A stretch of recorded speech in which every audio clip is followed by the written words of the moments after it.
వరుణ్ తేజ, లావణ్య త్రిపాఠి వెండితెరపై జంటగా డ్యూయెట్లు పాడుకుంటూ ప్రేమలో జారి వాళ్ళు నిజ జీవితంలో ఒక జంటగా భార్యాభర్తలుగా ఒకటయ్యారు.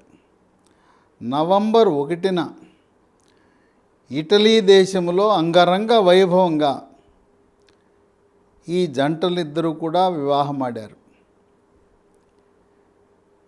వాళ్ళు ఆదివారం 5 నవంబర్ రాత్రి ఈ వరుణ్ లావణ్య దంపతుల యొక్క వివాహ విందు చూపరులను ఆకట్టుకునే విధంగా ఉంది. సినీ, క్రీడా, రాజకీయ, వ్యాపార రంగ ప్రముఖులు పలువురు వీరిద్దరిని కూడా దీవించడం జరిగింది.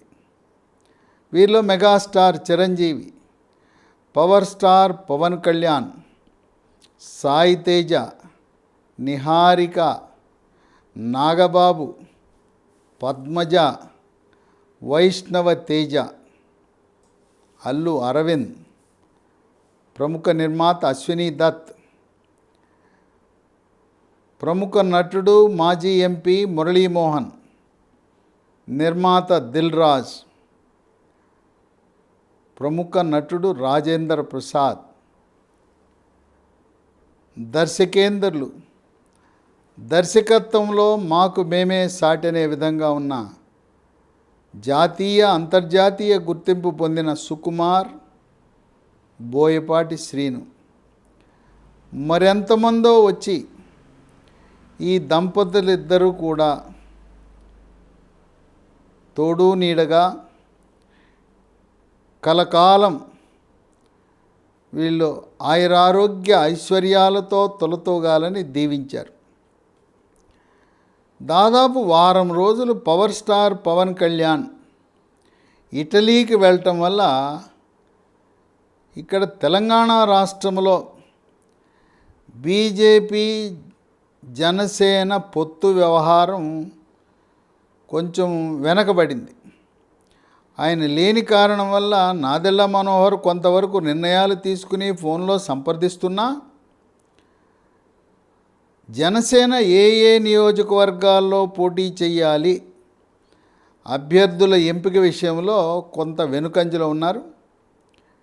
పవర్ స్టార్ వచ్చిన తర్వాత గతంలో 32 నియోజకవర్గాల్లో పోటీ చేయాలని జనసేన భావించినా ఎన్డీఏ కూటమిలో జనసేన కూడా భాగస్వామి కనుక పొత్తు ధర్మాన్ని పాటిస్తూ బీజేపీతో పొత్తుకి అంగీకరించి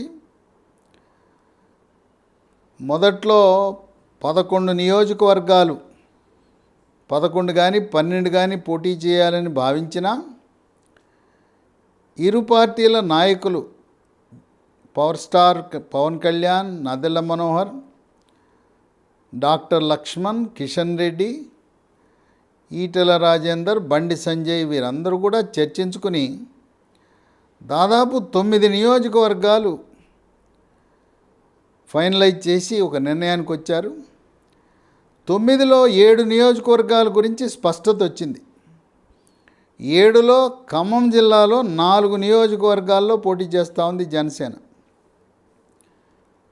1 ఖమ్మం సిటీ, 2 కొత్తగూడెం.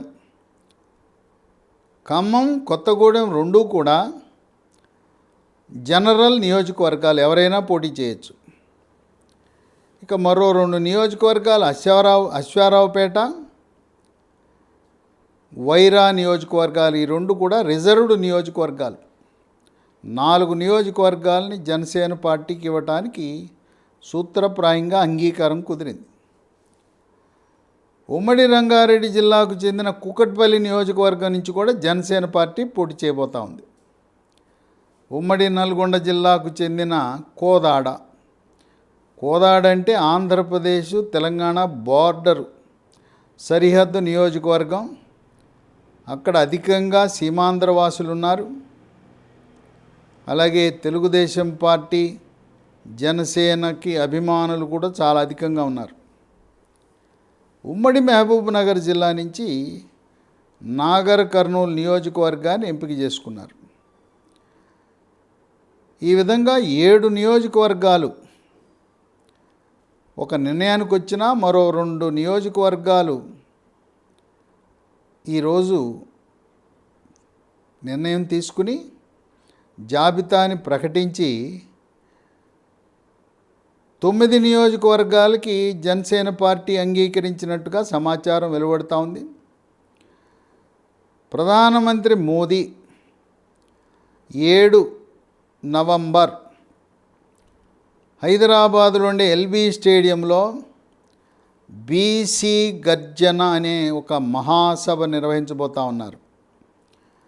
దీనికి బీజేపీ పార్టీ వాళ్ళే కాక పార్టీలకు అతీతంగా బీసీలో ఉండే 113 కుల సంఘాలు, యువకులు, మేధావులు, విజ్ఞులు, విద్యాధికులు, బడుగులకు రాజ్యాధికారమని ఎప్పటి నుంచో ఆకాంక్షిస్తున్న అనేక కుల సంఘాలు కూడా స్వచ్ఛందంగా పార్టీలకు అతీతంగా పాల్గొంటున్నారు.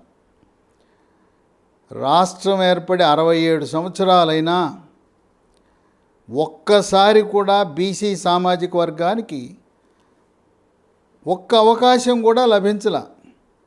చివరికి దళితులకు దామోదరం సంజీవయ్య 2 సంవత్సరాల పాటు ఆయన ముఖ్యమంత్రిగా పనిచేసిన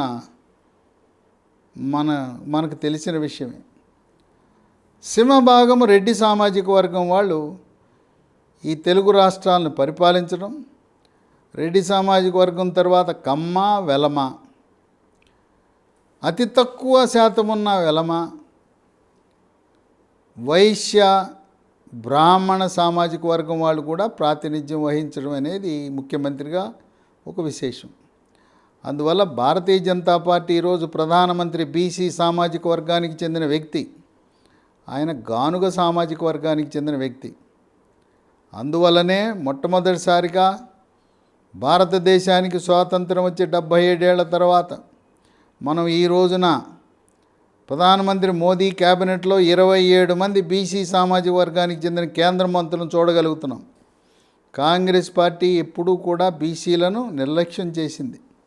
మహానుభావుడు అన్న ఎన్టీ రామారావు 1982లో బీసీలను ఆదరించి బీసీలకు రాజ్యాధికారం అని చెప్పి చదువుకున్న వారిని అందరినీ ప్రోత్సహించి ఎక్కడో రాజకీయానికి దూరంగా ఉన్న బీసీలను, ఆ బీసీ కులాలను ప్రోత్సహించి అన్ని కులాలకి ప్రతి ఒక్క కులానికి కూడా ఎమ్మెల్యే సీట్లు ఇచ్చి రాజకీయంగా ప్రోత్సహించిన మహానుభావుడు.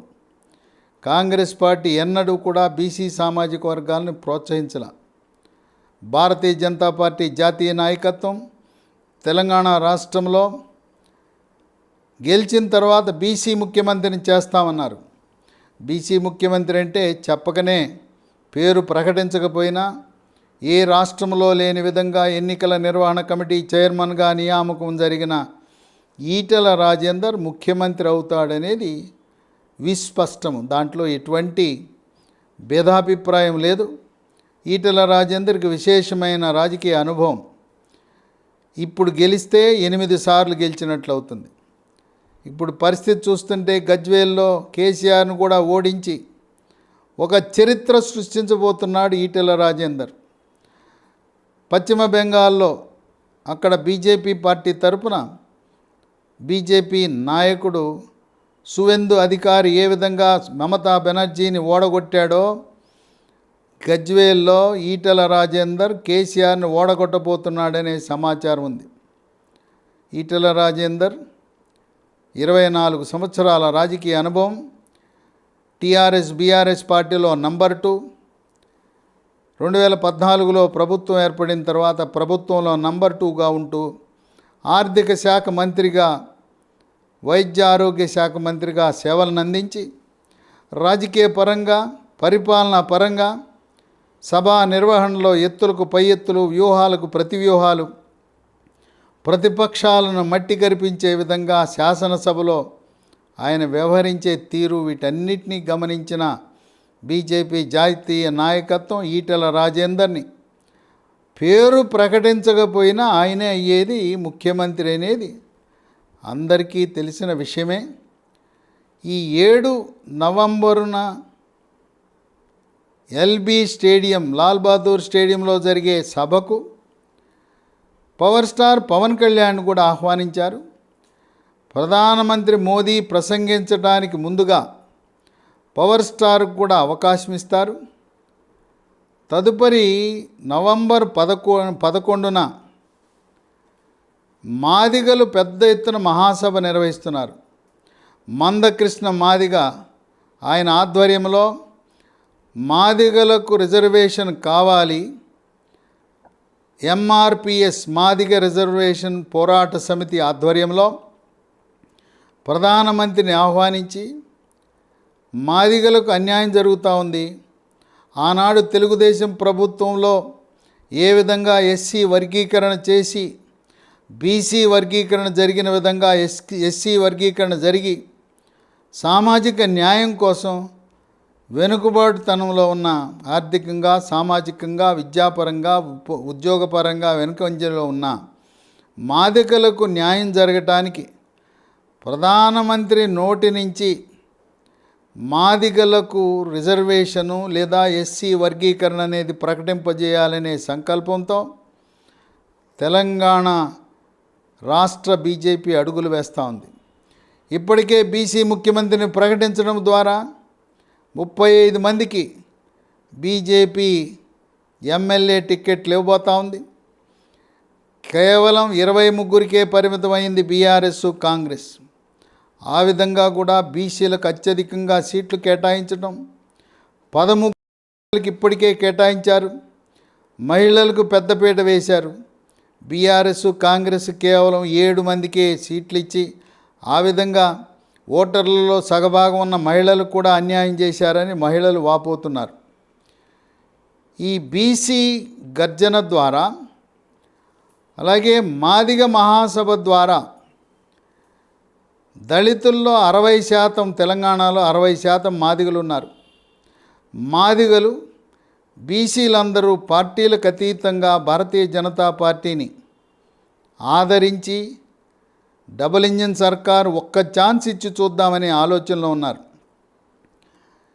ఎప్పుడైతే కాళేశ్వరం ప్రాజెక్టు మేడిగడ్డ ప్రాజెక్టు కుంగిపోయిందో, జాతీయ ఆనకట్ల భద్రతా సంస్థ ఇచ్చిన నివేదిక ప్లానింగు, డిజైనింగు, నిర్మాణము, నిర్వహణము అన్నీ లోపభూయిష్టమే. మెటీరియల్ కూడా లోపభూయిష్టమైన నాణ్యత లేని మెటీరియల్ వాడారని, కంకర్ కింద ఉండే ఇసుక కూడా కొట్టుకుపోయిందని, 7వ బ్లాకును పూర్తిగా కూలగొట్టి మళ్ళీ పునర్నిర్మాణం చెయ్యాలి. 7వ బ్లాకే కాదు, అసలు మొత్తం ప్రాజెక్టు కూడా తొలగించి మళ్ళీ పునర్నిర్మాణం చేయవలసి వస్తుందనే అనుమానాలను జాతీయ ఆనకట్టల భద్రతా కమిటీ వారు వ్యక్తపరిచారు. ఇదిలా ఉంటే, లక్ష్మీ బ్యారేజ్ పరిస్థితి ఎలా ఉంటే, సరస్వతి అన్నారం బ్యారేజ్లో కూడా అక్కడ కూడా నీటి బుడగలు, అక్కడ కూడా లీకేజీ ప్రారంభమైంది. రకరకాల ప్రయత్నాలు ఇంజనీర్లు చేస్తున్నారు. ఇప్పటికే జాతీయ ఆనకట్టల భద్రతా సంస్థ సందర్శించింది. అన్నారము సరస్వతి బ్యారేజ్ కూడా మేడిగడ్డకి ఏం జరిగిందో అదే జరగబోతుందని నిపుణులు భావిస్తున్నారు. ఈ కాళేశ్వరం అవినీతి ఒక్కసారిగా బయటికి రావటం వల్ల బీఆర్ఎస్ పార్టీ గ్రాఫ్ కుంగిపోయింది. ప్రాజెక్టు కుంగింది, పార్టీ కూడా కుంగిపోయింది. ప్రాజెక్టుతో పాటు పార్టీ ప్రతిష్ట కూడా కుంగిపోయింది. 30,000 కోట్ల అంచనాతో ప్రారంభమైన కాళేశ్వరం ప్రాజెక్టు దాని అంచనాలను 1,30,000 కోట్లకు పెంచి నేటి వరకు 95,000 కోట్లు ఖర్చు పెట్టారు. అసలు ఈ ప్రాజెక్టు ప్రాణహిత చేవెళ్ల ప్రాజెక్టు. కేసీఆర్ వచ్చి నేనేదో ఇంజనీర్ని, ఆనాడు నిన్న మొన్నటిదాకా ఈ కాళేశ్వరం మేడిగడ్డ ప్రాజెక్టు కుంగక ముందు అంతా నేనే, కర్త కర్మ క్రియ నేనే ఇంజనీర్ని, నేనే ఆర్కిటెక్ట్ని, నేనే స్ట్రక్చరల్ ఇంజనీర్ని, నేనే జలవనరుల నిపుణుణ్ణి. ఆయన విద్యాసాగర్ మరణించిన కేంద్ర జలవనరుల శాఖలో పనిచేసిన విద్యాసాగర్ దగ్గర నేను నేర్చుకున్నాను అని చెప్పి గొప్పలు చెప్పుకున్న కేసీఆర్ ఇప్పుడు ఇది కూలిపోయి కుంగిపోయేసరికి నాకు సంబంధం లేదు, అది ఇంజనీర్లు ఉండారు, నాకేం సంబంధం, ఇంజనీర్లు చెప్పాలి కదా అని ఆ నెపమంతా కూడా వాళ్ళ మీద నెట్టడానికి ప్రయత్నిస్తున్నాడు. ఈ కాళేశ్వరంలో ప్రాజెక్టులో జరిగిన అవినీతి ఇప్పుడు గందరగోళం ఏంటంటే మేడిగడ్డ బ్యారేజ్ దగ్గర నీటిని నిల్వ పెట్టకూడదు, నీటిని నిలబెట్టడానికి ప్రయత్నం చేస్తే బ్యారేజ్ మొత్తం కొట్టుకుపోద్ది అంటున్నారు. ఇక రైతుల వెత్తలు చెప్పనలవి కాదు. ఆ బ్యారేజీ కింద ఉన్న గ్రామాల్లో తాగునీరు సాగునీరు మరో 1.5 పాటు 2 సంవత్సరాల పాటు అంతే సంగతులు. ఇదిలా ఉందంటే అన్నారం ప్రాజెక్టు కూడా అది ఎక్కడ కొట్టుకుపోతుందో కుంగిపోద్దనే భయంతో అన్ని గేట్లు ఎత్తేసారు. అంటే మేడిగడ్డ బ్యారేజ్ దగ్గర చుక్కనీరు లేదు, అన్నారం బ్యారేజ్ దగ్గర చుక్కనీరు లేదు. రాబోయే వేసవికాలం నాడు ఇక ఆ 2 బ్యారేజీల కింద ఉండే గ్రామాల పరిస్థితి చెప్పనలవి కాదు. సాగునీరు లేకపోతే పర్వాలేదు, తాగటానికి నీరు ఉండదు, స్నానం చేయడానికి కూడా నీళ్లు లేని పరిస్థితి ఉత్పన్నమవుతుందని విజ్ఞులు మేధావులు విశ్లేషకులు భావిస్తున్నారు. అందువల్ల ఎప్పుడైతే కాళేశ్వరం మేడిగడ్డ ప్రాజెక్టు కుంగిందో ప్రజల్లో విశ్వాసం కోల్పోయింది. సొంత పార్టీకి చెందిన బీఆర్ఎస్ వాళ్ళు అమ్మో ఇంత అవినీతి అని చెప్పి గుండెలు బాదుకుంటున్నారు. ప్రపంచవ్యాప్తంగా ప్రాజెక్టు కట్టిన 3 ఏళ్లలో ఇలా కుంగిపోవటం అనేది ఇంతవరకు ఎన్నడూ జరగల. తెలంగాణలో నాగార్జున సాగర్ ప్రాజెక్టు ఉంది, శ్రీశైలం ప్రాజెక్టు ఉంది, శ్రీరామ్ సాగర్ ప్రాజెక్టు ఉంది. ఇన్ని ప్రాజెక్టులున్నా చెక్కు చెదరకుండా అవి రాష్ట్ర ప్రజలకు సేవలు అందిస్తుంటే 3 ఏళ్ళు కూడా కాకముందు అంటే సిమెంటు కంకర ఇసుక కలిపే ప్రమాణాలు కూడా అంటే నిర్మాణ సామగ్రిలో ప్రమాణాలు లేని కారణం వల్ల కొట్టుకుపోయిందంటే ప్రజలు నిశ్చేష్టులవుతున్నారు. ఇది అవినీతి పతాక స్థాయి అంటున్నారు. వివిధ రాజకీయ పార్టీలు కాళేశ్వరం ప్రాజెక్టుని ఏటీఎంగా చేసుకుని దీనికి అవినీతికి ఆలవాలమైందన్నారు కాళేశ్వరం ప్రాజెక్టు. అయితే చాలామంది ప్రజలకి మరి మేడిగడ్డ ప్రాజెక్టు కాళేశ్వరం అవినీతిపై కేంద్ర ప్రభుత్వము సిబిఐని ఎందుకు నియమించట్లేదు, సిబిఐ విచారణకు ఆదేశించవచ్చు కదా అని చాలామంది ప్రజలు భావిస్తున్నారు. అయితే కేసీఆర్ తెలివిగా ఒక పని చేశాడు. ఏంటి, తెలంగాణ రాష్ట్ర శాసనసభలో తెలంగాణ రాష్ట్రంలో సిబిఐ అడుగు పెట్టాలంటే, సిబిఐ దర్యాప్తు చేయాలంటే రాష్ట్ర ప్రభుత్వ అనుమతి లేకుండా కాలు పెట్టే వెసులుబాటు లేకుండా చట్టం చేసుకున్నాడు. అయితే ఆ చట్టంలో న్యాయస్థానాల ఆదేశాల ప్రకారం సిబిఐ విచారణ జరపచ్చు. కనుక ఇప్పుడు కేంద్ర ప్రభుత్వం తనంతట తానుగా సిబిఐ విచారణ వేయటానికి అవకాశము లేదు. రక్షణ కవచంలా ఒక చట్టం చేసుకున్నాడు కేసీఆర్. అయితే పౌరులు ఎవరైనా ఇంజనీర్లు కానీ విద్యార్థికులు కానీ రాజకీయ పార్టీల వారు కానీ తెలంగాణ రాష్ట్ర హైకోర్టుని ఆశించి ప్రజా ప్రయోజనాల దృష్ట్యా సిబిఐ విచారణకు ఆదేశించండి అంటే హైకోర్టు ఆదేశాల మేరకు కేసీఆర్ రక్షణ కవచంలా తను ఏర్పాటు చేసుకున్న శాసనసభలో చేసిన చట్టము చెల్లదు. అందువల్ల త్వరలో కడుపు మండిన ఎవరో ఒకరు రైతు నాయకులో ప్రజా సంఘాలో లేదు రాజకీయ పార్టీల వారో మేధావులో విజ్ఞులు విద్యార్థికులు విద్యార్థి సంఘాలు ఎవరో ఒకరు తెలంగాణ రాష్ట్ర హైకోర్టుని అక్కడ పిటిషన్ వేసి సిబిఐ విచారణకు ఆదేశించమని చెబితే నిజాలు నిగ్గు తేల్చడానికి అవకాశం ఉంటుందని న్యాయ కోవిదులు భావిస్తున్నారు. ఏది ఏమైనా ఇక్కడ తెలంగాణ రాష్ట్రంలో జనసేన బీజేపీ కూటమి ఆ కూటమిని గెలుపు దిశగా నడిపిస్తున్నాయి. ఎందువల్ల ఆంధ్రప్రదేశ్ రాష్ట్రంలో జనసేన తెలుగుదేశం పార్టీ పొత్తు పెట్టుకున్నాయి. 2024లో జరగబోయే అసెంబ్లీ పార్లమెంట్ ఎన్నికల సందర్భంగా జనసేన తెలుగుదేశం బీజేపీ కూటమిగా పోటీ చేయబోతున్నాయి. 150 సీట్లు పైగా గెలిచి ప్రభుత్వాన్ని ఏర్పాటు చేయబోతుంది. జనసేన తెలుగుదేశం పార్టీ ఆంధ్రప్రదేశ్లో పొత్తు ఉన్న కారణం వల్ల తెలంగాణలో తెలుగుదేశం పార్టీ పోటీ చేయటం లేదు. తెలుగుదేశం పార్టీ శ్రేణులు, కార్యకర్తలు, ఎన్టీఆర్ అభిమానులు, సాఫ్ట్వేర్ రంగ నిపుణులు, చంద్రబాబు నాయుడు అభిమానులు అందరూ కూడా, వీళ్ళతో పాటు మెగాస్టార్ అభిమానులు, Cherry, Bunny, power star Pawan Kalyan అభిమానులు, జనసేన నాయకులు, వీర మహిళలు, కాపు, బలిజ, తెలగ, ఒంటరి, తూర్పు కాపు, మున్నూరు కాపు సామాజిక వర్గం వాళ్ళందరూ మూకుమ్మడిగా తెలంగాణలో 35 నియోజకవర్గాల్లో సీమాంధ్ర నుంచి వచ్చి స్థిరపడిన వారే 35 నియోజకవర్గాల గెలుపు ఓటములని ప్రభావితం చేస్తారు, శాసిస్తారు. అందువల్ల జనసేన బీజేపీ కలిసికట్టుగా ప్రచారము కూడా చేస్తారు. నవంబర్ 7న, నవంబర్ 11న ప్రధానమంత్రి మోదీ మాట్లాడకముందు అదే వేదికపై పవర్ స్టార్ కూడా ప్రసంగించబోతున్నాడు. ఆ విధంగా తెలంగాణ రాష్ట్రంలో స్థిరపడిన సీమాంధ్ర వాసులు 2014 వరకు తెలుగుదేశం పార్టీకి మద్దతు ఇచ్చారు. 2018 ఎన్నికల్లో బీఆర్ఎస్, టీఆర్ఎస్ పార్టీకి మద్దతు ఇచ్చారు.